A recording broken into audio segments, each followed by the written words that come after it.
Hi everyone, welcome back to my YouTube channel.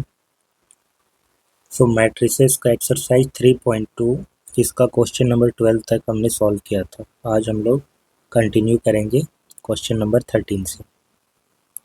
यहाँ पर matrix दिया गया है as a function of X, जिसको डिनोट किया गया है F of X equal to cos x है minus sine X zero sine x cos X zero zero zero one.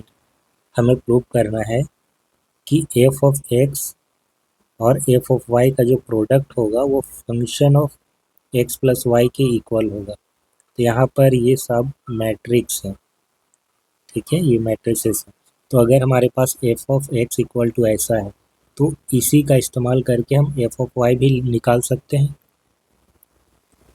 ठीक है। तो सबसे पहले f of x into f of y, ये प्रोडक्ट निकालेंगे। ये कॉस एक्स है, ये माइनस ऑफ साइन एक्स है, ये जीरो, ये sine x cos X zero zero and one,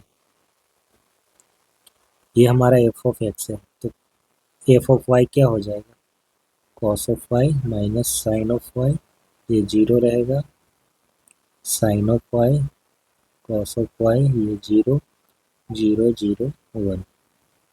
तो ये प्रोडक्ट हम निकालेंगे, मल्टीप्लाई करेंगे। कैसे करते हैं, रो को इस कॉलम से मल्टीप्लाई करके लीनियर सम लेते हैं। तो cos x cos y minus sine x sine y ऐसे करके मल्टीप्लाई होगा और एक एलिमेंट मिलेगा। So cos x into cos y minus sine x into sine y और ये जीरो।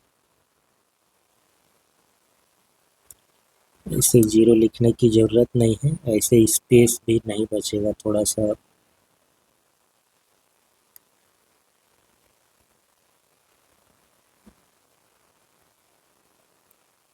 ठीक है, उसके बाद सेकेंड रो को हम फर्स्ट कॉलम से करेंगे। तो sine x cos y, sine x cos y plus cos x sine y, then ये हो जाएगा zero plus zero plus zero. Now first row को सेकेंड कॉलम से करेंगे। तो ये हो जाएगा हमारा, कॉमा लगा के सेपरेट कर दे रहे हैं। So minus of sine x sine y, ठीक है, sine Y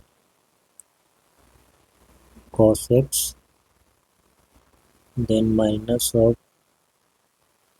sine x cos Y,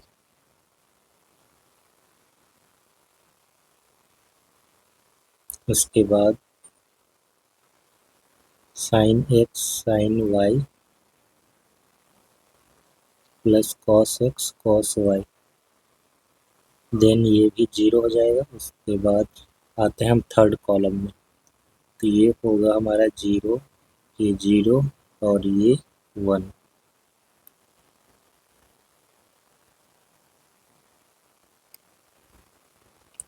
now अब हम ट्राइग्नोमेट्रिक फार्मूला यहाँ पर अप्लाई करेंगे। सबसे पहले क्या है, cos x into cos y minus sine x into sine Y.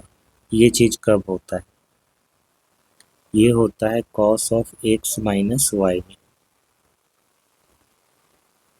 नहीं, cos of x plus y इसमें होता है ना, cos x into cos y minus sine x into sine y. तो ये हो जाएगा cos of x plus y. इसके नीचे है sine x into cos y plus cos x into sine y, ये होता है हमारा साइन एक्स प्लस वाई, बाकी जीरो। नाउ ऊपर में अगर हम माइनस यहाँ पर कॉमन ले लें तो ये बनेगा sine x into cos y plus cos x into sine y. So minus of sine x plus y, फिर है नीचे sine x into sine y plus cos x into cos y, ये होता है हमारा cos of x minus y में, बाकी zero zero, ये भी जीरो और ये वन।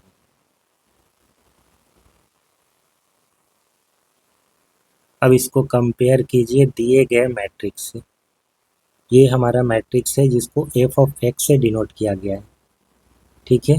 एफ ऑफ वाई ये वाला चीज़ है जो उसी मैट्रिक्स से निकला है।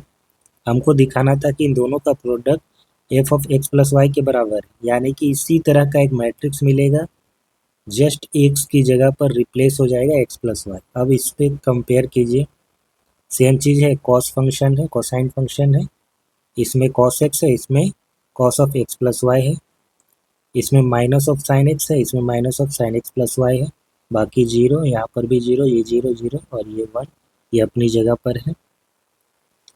कॉस एक्स ये साइन एक्स, यहाँ पर साइन एक्स प्लस वाई, ये कॉस एक्स माइनस वाई, ये चीज़ ये प्लस होना चाहिए यहाँ पर, एक बार चेक करते हैं। हाँ ये प्लस होगा, देखिए इस सेकेंड रो को जब सेकेंड कॉलम से मल्टीप्लाई करेंगे तब हमारा ये वाला चीज़ आएगा, है ना, तो यहाँ पर माइनस लगेगा, वो मिस हो गया था। नाउ अब हम इसको ऐसे देखेंगे, cos x into cos y minus sine x into sine y, तो ये प्लस होगा। Now this matrix can be written as f of x plus y, जो कि हमारा राइट हैंड साइड के इक्वल है।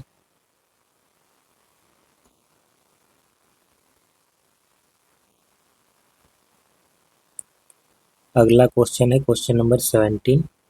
If A equal to 3 minus 2, 4 minus 2 and I is an identity matrix, find K so that A square equal to KA minus 2I। यहाँ पर K क्या है, एक स्केलर, ठीक है, K कोई स्केलर है, हमें K फाइंड आउट करना है कि वो कितना होगा, और ये एक मैट्रिक इक्वेशन दिया गया है, तो हम K कैसे निकालेंगे। हमारे पास है A square equal to K times A minus 2 of I, तो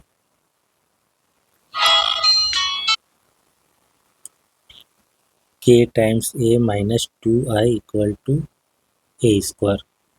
नाउ 2I दोनों साइड हम ऐड कर देते हैं, K A minus 2I plus 2I equal to A square plus 2I। तो ये माइनस ऑफ 2I और ये 2I, ये हो जाएगा हमारा जीरो मैट्रिक्स, तो K times A equal to A square plus 2I, ये चीज़ आएगा। हमको निकालना है कि, तो हम ये नहीं कर सकते हैं कि दोनों तरफ A से डिवाइड दे देंगे, क्योंकि मैट्रिक्स है ये, ठीक है, मैट्रिक्स में ये डिवीजन नहीं होता है। तो यहाँ पर हम क्या करेंगे, सबसे पहले इसको कैलकुलेट करेंगे और फिर देखेंगे कि क्या कोई मैट्रिक्स जो आएगा उसमें से हम कोई नंबर होगा उसको कॉमन लेने पर ए मैट्रिक्स के सेम आ रहा है या नहीं, ये चीज़ हमको करना है। तो सबसे पहले हमारा टास्क है ए स्क्वायर प्लस 2I को कैलकुलेट करना। सो ए स्क्वायर इक्वल टू, ए हमारा मैट्रिक्स क्या है 3 4 माइनस 2 और ये भी माइनस 2, 3 4 माइनस 2 माइनस 2, सो ये 9 हो जाएगा, minus 8 minus 6 plus 4 minus 8 plus 4,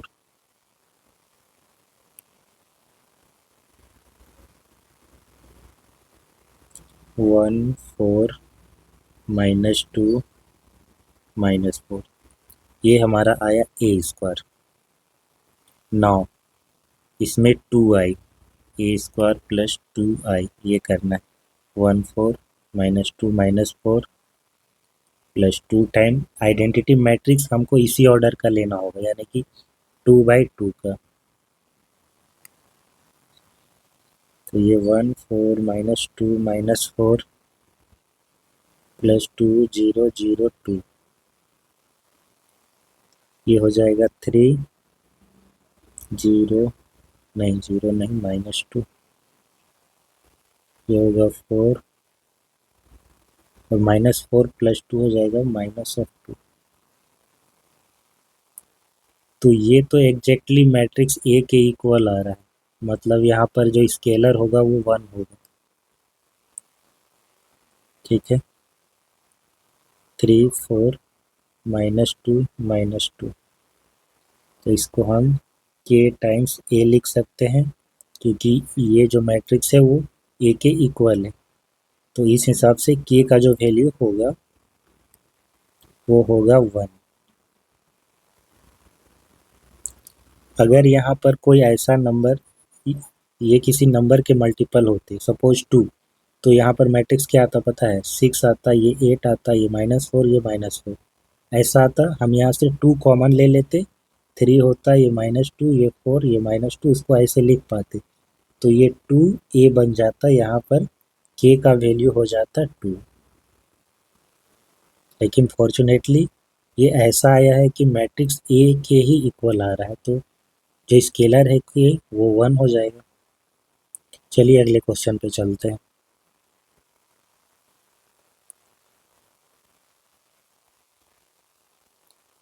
If a equal to 0 minus 10 alpha by 2, 10 alpha by 2, 0 and I is the identity matrix of order 2, so that I plus a equal to I minus a times cos alpha minus sin alpha cos alpha। Okay,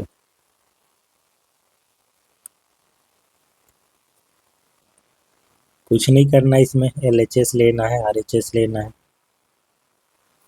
ठीक है। LHS में क्या है, I plus A, identity matrix 2 order का होगा तभी इसमें add हो पाएगा, 1 0 0 1 प्लस ये है 0 minus 10 alpha by 2, 10 alpha by 2 और ये 0,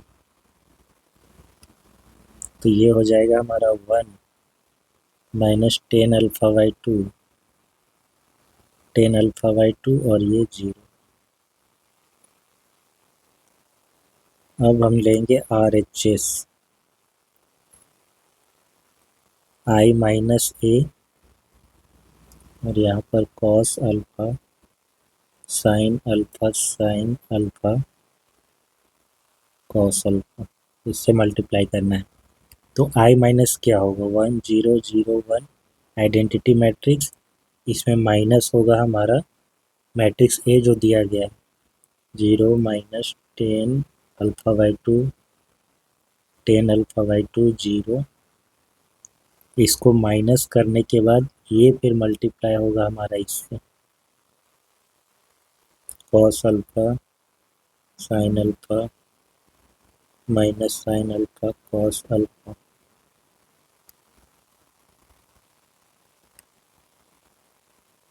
ये 1 10 अल्फा बाई 2, ये माइनस 10 अल्फा बाई 2 और ये 1। अब ये मल्टीप्लाई होगा cos alpha sine alpha minus sine alpha cos alpha से। तो सबसे पहले फर्स्ट कॉलम से होगा, तो ये बनेगा हमारा cos alpha plus sign alpha into 10 alpha by 2, इसके बाद minus of cos alpha 10 alpha by 2 और प्लस साइन अल्फा। उसके बाद फर्स्ट रो सेकेंड कॉलम से करेंगे, minus of sine alpha plus cos alpha 10 alpha by 2, minus of minus minus plus हो जाएगा इसमें,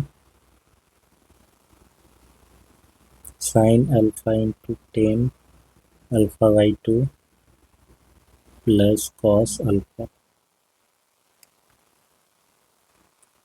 सो इतना चीज़ आया। अब यहाँ पर बहुत सारा कैलकुलेशन हमको करना है ट्राइग्नोमेट्रिक्स का यूज करके, बहुत सारे फार्मूला के भी यहाँ पर यूज होंगे। देखिए साइन अल्फ़ा है और ये है 10 अल्फ़ा बाई 2, हमें इसको हटाना है किसी तरीके से। तो आपको पता है कि साइन 2x इक्वल टू होता है 2 sine x into cos x होता है। तो यहाँ पर अल्फ़ा है, 2 अल्फ़ा नहीं है, सिर्फ अल्फ़ा है।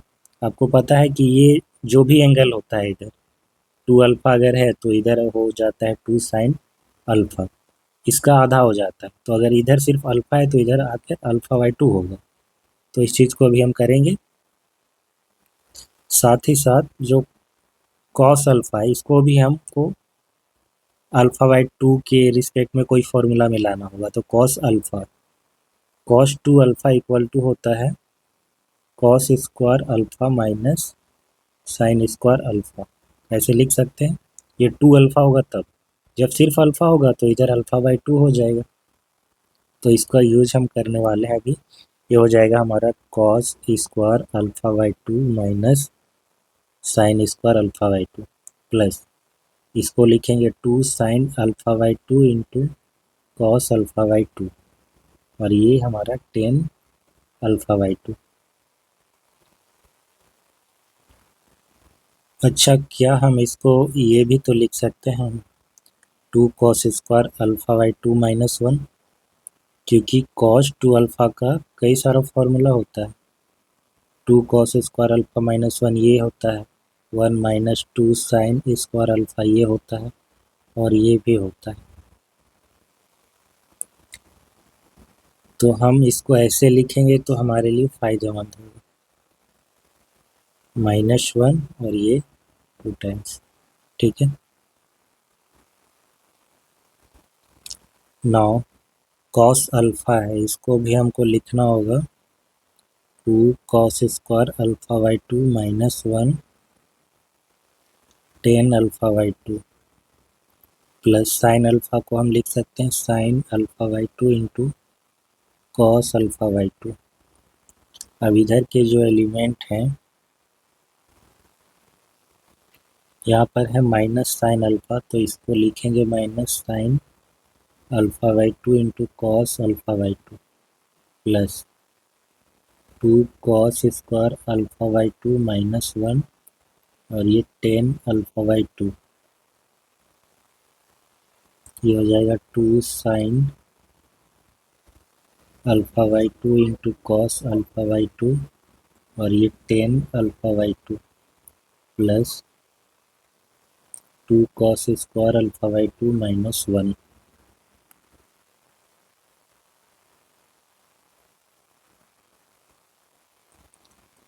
अब नेक्स्ट में हम क्या करेंगे, two sine alpha by two है cos alpha by two, tan alpha by two जो है वो होता है sine alpha by two upon cos alpha by to.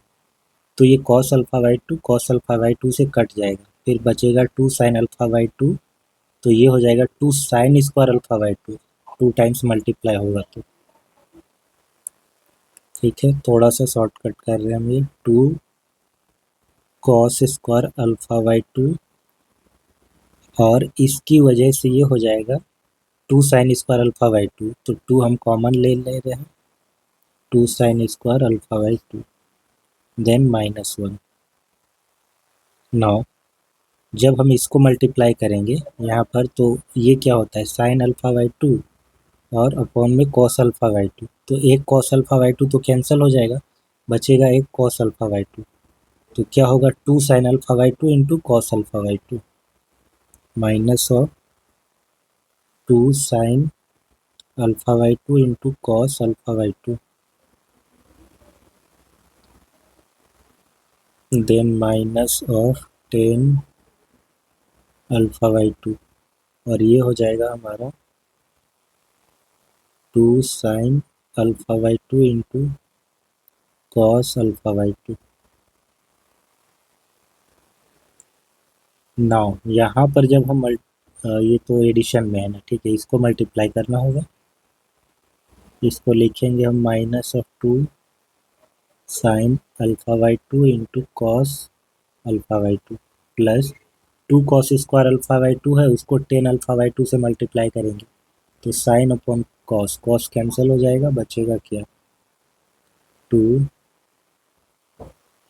Sine alpha by two into cos alpha by two, and minus of tan alpha by two, फिर नीचे two sine alpha by two into cos alpha by to,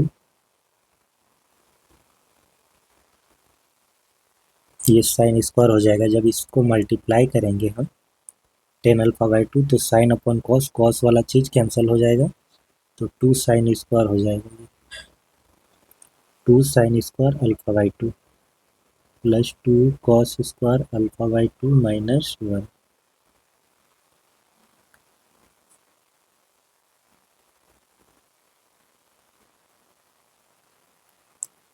सो ये two cos square alpha by two minus sine square alpha by two, ये हो जाएगा one और ये minus one. यहाँ पर ये चीज़ कैंसल आउट हो जाएगा, तो बचेगा minus of ten alpha by to. Again ये चीज़ कैंसिल हो जाएगा इसके साथ, क्योंकि इसी में माइनस लगा हुआ है, तो ये कैंसिल हो जाएगा, बचेगा क्या, टेन अल्फा बाई टू। अब आते हैं इसमें, तो two sine square alpha by two plus two cos square alpha by two, two common लेकर के क्या हो जाएगा, two times one minus one, ये हो जाएगा वन, ये minus tan alpha by two, tan alpha by two और ये वन। अब मिलाते हैं हम एल एच एस से, क्या ये चीज़ है, यहाँ पर वन होगा, ठीक है, तो एल एच एस के इक्वल आ रहा है ये, therefore L H S equal to R H S. Next question है, ये थोड़ा सा बड़ा स्टेटमेंट है, इसमें ये मैट्रिक्स मल्टीप्लिकेशन पर बेस्ड है। तो क्वेश्चन ये कहता है कि a trust fund has 30,000 rupees that must be invested in two different type of bonds.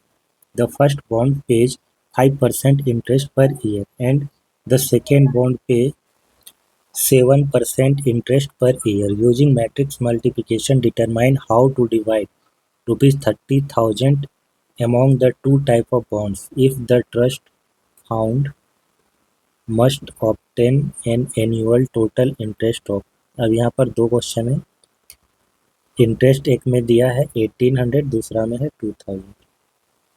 सो हमको 30,000 बॉन्ड को डिवाइड करना है, तो हम मान लेते हैं कि अगर दो तरह के बॉन्ड है, एक में एक्स है तो दूसरे में क्या होगा, 30,000 माइनस एक्स हो जाएगा। सो बॉन्ड मैट्रिक्स क्या हो जाएगा हमारा, लेट द बॉन्ड मैट्रिक्स, इसको मान लेते हैं ए, तो ये बॉन्ड वन हो गया और ये बॉन्ड टू हो गया। तो इसमें अगर एक्स है तो दूसरों में 30,000 माइनस एक्स होगा, ये बॉन्ड मैट्रिक्स है। अब इंटरेस्ट मैट्रिक्स क्या है,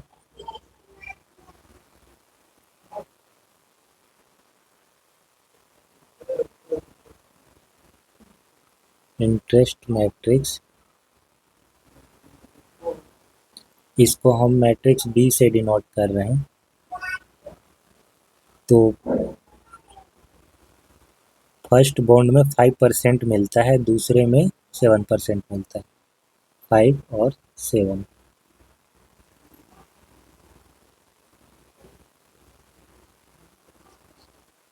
बॉन्ड वन में और ये बॉन्ड टू में, ये इंटरेस्ट रेट है, ठीक है, परसेंटेज। तो हमें करना क्या है, मैट्रिक्स मल्टीप्लिकेशन बस करना है। पहला पार्ट इसमें है कि जो टोटल इंटरेस्ट आ रहा है वो आ रहा है 1800, तो इसको मल्टीप्लाई करेंगे हम इसके साथ, तो पहले बॉन्ड से ये इंटरेस्ट मिलेगा 5% का, दूसरे बॉन्ड से मिलेगा 7% का इंटरेस्ट, और दोनों का सम आना चाहिए इतना। सो हमारे पास होगा ए बी इक्वल टू 1800, और ये भी एक मैट्रिक्स होगा, ठीक है, 1 बाय 1 का। तो ए मैट्रिक्स हमारे पास क्या है, एक्स 30,000 माइनस एक्स, और दूसरा है 5 7 1800। तो 5x, ये परसेंट में है ना, ये परसेंट में है तो परसेंट कैलकुलेट करना होगा, ये 5% है और ये 7% है, तो x का 5% प्लस 30,000 माइनस x का 7% इक्वल टू 1800, इतना आएगा। अब इसका परसेंटेज हम कैलकुलेट करेंगे तो x time 5/100 plus 30,000 minus x time 7/100 equal to 1800। तो 5x प्लस ये हो जाएगा 21 माइनस 7x, 100 राइट साइड ले आएंगे हम तो 1800 2x इक्वल टू 21 4018।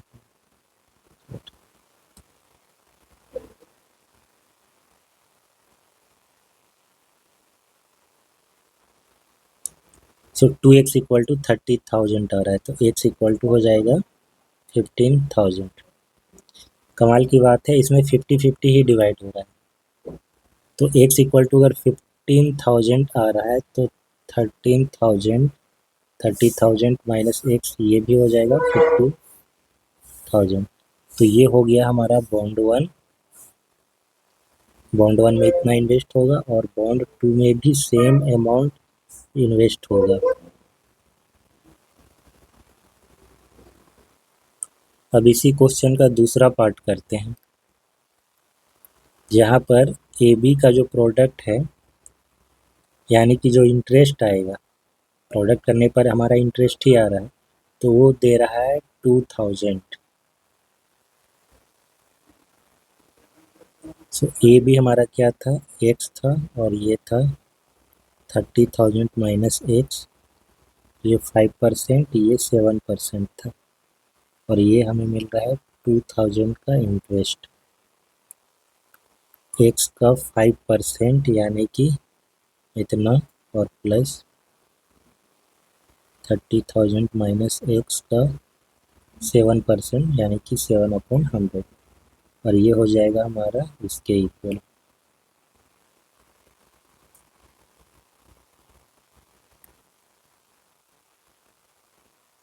दोनों मैट्रिक्स इक्वल होने का मतलब इसके एलिमेंट भी सेम होंगे, कॉरेस्पॉन्डिंग एलिमेंट। तो ये 5x और ये 2,10,000 माइनस 7x,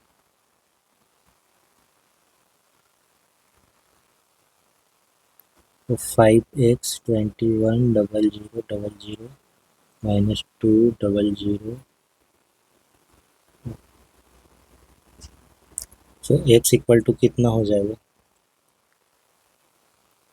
ये 1।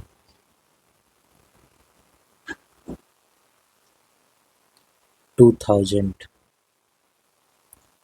ये हो गया हमारा बॉन्ड वन के लिए।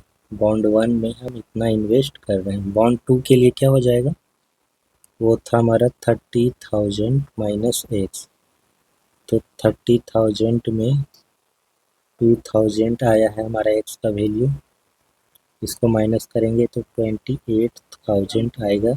ये हमारा बॉन्ड टू। बॉन्ड टू में इतना इन्वेस्ट करेंगे। तो इस तरीके से हमने 30,000 को डिवाइड कर दिया दोनों ही अलग अलग केस में। फर्स्ट वाले में इक्वल डिवाइड हो रहा था 15,000 करके, और नेक्स्ट में ये 2,000 एंड 28,000। नेक्स्ट क्वेश्चन है हमारा सिमिलर टाइप का, ये भी एक question. The book shop of a particular school has 10 dozen chemistry book, 8 dozen physics book, 10 dozen economics book. Their selling price are ₹80, ₹60 and ₹40 each respectively. So हमारे पास जो book दिया गया है ना, उनका नंबर डजन में है, और जो रेट दिया गया है वो पर बुक है, डजन में नहीं है, पर बुक है। So find the total amount the book shop will receive from selling all the book using matrix algebra. तो इन सब बुक को बेचने के बाद वो कितना अमाउंट उसको मिलेगा, वो निकालना है हमको। तो सबसे पहले हम बुक मैट्रिक्स बनाते हैं। Let the book matrix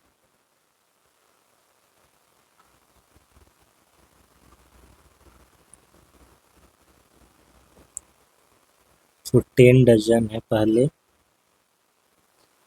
A मान लेते हैं। ये हमारा 10 डजन है, ये किसके लिए है? केमिस्ट्री। 8 डजन है फिजिक्स के लिए। उसके बाद फिर से है 10 डजन इकोनॉमिक्स के लिए।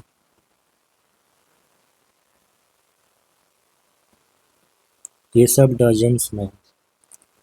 इसके बाद हम रेट मैट्रिक्स बनाते हैं। रेट मैट्रिक्स तो रुपीज 80, 60 एंड 40। 80, 60 एंड 40।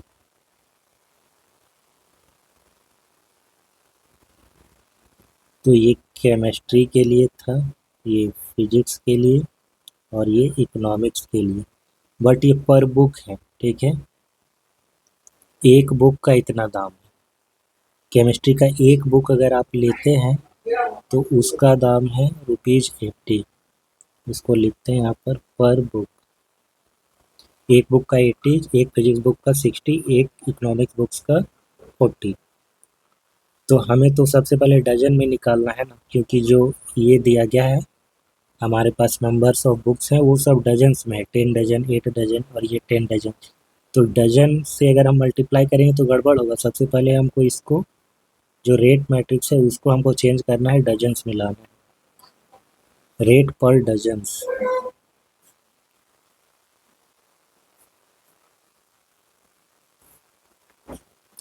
तो ये हो जाएगा 12B, यानी कि 12 से मल्टीप्लाई करते हैं।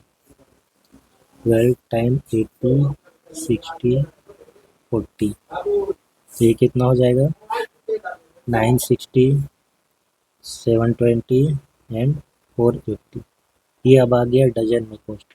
यानी कि एक डजन अगर हम केमिस्ट्री बुक लेते हैं तो 960 रुपये लगेंगे। एक डजन फिजिक्स के लेते हैं तो 720 लगेंगे। उसी तरीके से इकोनॉमिक्स के लिए 480 लगेंगे। अब हम निकालेंगे total amount. Total amount after selling. तो ये हो जाएगा हमारा A टाइम्स 12B। ये हमारा कितना था? 10, 8, 10।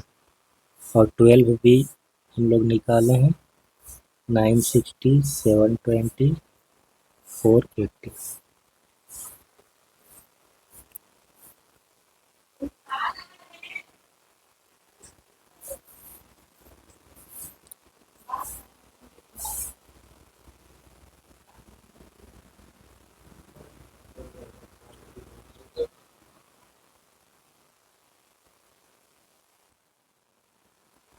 So 0, 0 and 0। now 0, 6, 0।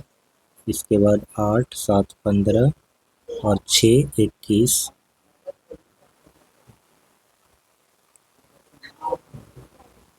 16 और 4, 20। तो इतना आएगा ₹20,160। इतना अमाउंट उसके पास आएगा। नेक्स्ट क्वेश्चन में चलते हैं। Assume X, Y, Z, W and P are matrices of order 2/n, 3/k, 2/p, 3/n and p/k। तो सारे मैट्रिसेस के ऑर्डर दे दिए गए हैं। एक्स का ऑर्डर ये है, वाई का ऑर्डर ये है, जेड का ऑर्डर ये है, डब्ल्यू का ऑर्डर ये है, पी का ऑर्डर ये है। हमें क्वेश्चन नंबर 21 और 22 के लिए बताना है, करेक्ट ऑप्शन चूज करना है। तो पहला क्वेश्चन है इसमें 21। The restriction on N, K and P so that P Y plus W Y will be defined. So यहाँ पर मैट्रिक्स एडिशन डिफाइंड होना चाहिए, साथ ही साथ मैट्रिक्स मल्टीप्लिकेशन है। तो सबसे पहले तो पी वाई डिफाइंड होना चाहिए, डब्ल्यू वाई डिफाइंड होना चाहिए, देन इन दोनों का एडिशन डिफाइंड होना चाहिए। तो उसके लिए ऑर्डर हम देखेंगे, पी का ऑर्डर है क्या। हमको पी वाई चेक करना है ना, तो पी का ऑर्डर क्या है? पी का ऑर्डर है हमारा p/k। पी का ऑर्डर ये दिया है p/k, और y का ऑर्डर दिया गया है 3/k। So p/k and 3/k। p/k and 3/k। के। तो आपको पता है मैट्रिक्स मल्टीप्लिकेशन में क्या होता है, पहले मैट्रिक्स का जो नंबर ऑफ कॉलम होता है वो दूसरे मैट्रिक्स के नंबर ऑफ रो के इक्वल होना चाहिए। तो ये चीज़ तभी डिफाइंड होगा जब k और 3 बराबर होंगे, will be defined if k equal to 3। So k का तो वैल्यू आ गया, रेस्ट्रिक्शन लग गया इसमें k equal to 3। Now WY इसका ऑर्डर क्या है, W और Y का। W का ऑर्डर दिया गया है n/3 और Y का 3/k, n/3 and 3/k। तो यहाँ पर फर्स्ट मैट्रिक्स का नंबर ऑफ कॉलम और इसका नंबर ऑफ रो ये तो सेम है, n और k के बारे में अभी नहीं कर सकते हैं। तो फाइनली इसका जो ऑर्डर आएगा ना, मल्टीप्लाई होने के बाद वो ऑर्डर आएगा हमारा n/k। अच्छा, इसका जो ऑर्डर आएगा वो आएगा p/3। ठीक है, तो py का ऑर्डर आ जाएगा p/3 और wy का order n/k। Now py plus wy will be defined. ये दोनों डिफाइंड तब होगा जब इन दोनों का जो ऑर्डर है वो सेम होना चाहिए, दैट इज p/3 और ये n/k ये सेम होना चाहिए। तो यहाँ से ये तो मिलता है, k का वैल्यू तो हमको पहले ही मिल चुका है, k इक्वल टू 3 होगा, p इक्वल टू n ये चीज़ होना चाहिए। k को लेकर तो हम लोग श्योर हैं, p और n जो है ना ये सेम तो होना चाहिए, बट इनका वैल्यू नहीं पता, तो कुछ भी हो सकता है। तो ऑप्शन में अब चलते हैं, k इक्वल टू 3 दिया गया है, p का वैल्यू फिक्स तो है नहीं। सो पहला ऑप्शन में दिया गया है k equal to 3, p equal to 3। k का वैल्यू तो हमको पता है बट p का तो नहीं पता है, p में श्योर नहीं है, तो p में हम रेस्ट्रिक्शन तो नहीं लगा सकते हैं। दूसरे में है k आर्बिट्रेरी, ये तो गलत है, k का वैल्यू आ चुका है। c में कह रहा है p इज आर्बिट्रेरी, ये हो सकता है। ठीक है, डी ऑप्शन में है k का वैल्यू 2 दिया है जो कि गलत है, हमारा k इक्वल टू 3 आ रहा है, तो option C is correct, only option C is correct. Next question है हमारा, if n equal to p then order of the matrix 7x minus 5z is. तो 7x माइनस 5z, 7 और 5 तो यहाँ पर स्केलर है, x का क्या हो जाएगा, x का ऑर्डर और z का ऑर्डर देखना है ना। x का ऑर्डर है 2/n और z का ऑर्डर है 2/p, तो 2/n और n/p यही था ना, 2/p था, 2/n और 2/p।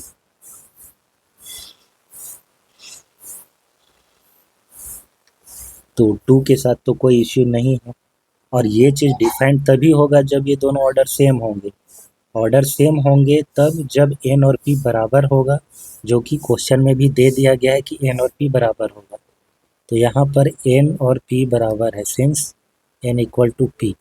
तो जैसे n और p बराबर होंगे तो इस चीज़ का ऑर्डर क्या हो जाएगा, हम n की जगह पर p लिख सकते हैं, p की जगह पर n लिख सकते हैं। तो ऑर्डर हो जाएगा हमारा order of 7x minus 5z equal to, हम लिख सकते हैं 2/n और 2/p, दोनों ही सही। ऑप्शन में देखते हैं क्या है, ये चीज़ नहीं होगा, ये चीज़ नहीं होगा, ये चीज़ होगा, तो ऑप्शन सी इज करेक्ट। सो ये पूरा एक्सरसाइज ख़त्म हो गया। नेक्स्ट क्लास में हम अगले टॉपिक पर चलेंगे। वीडियो अच्छा लगा हो तो इसे लाइक और शेयर जरूर करें, चैनल को सब्सक्राइब करें। Thanks for watching, have a nice day.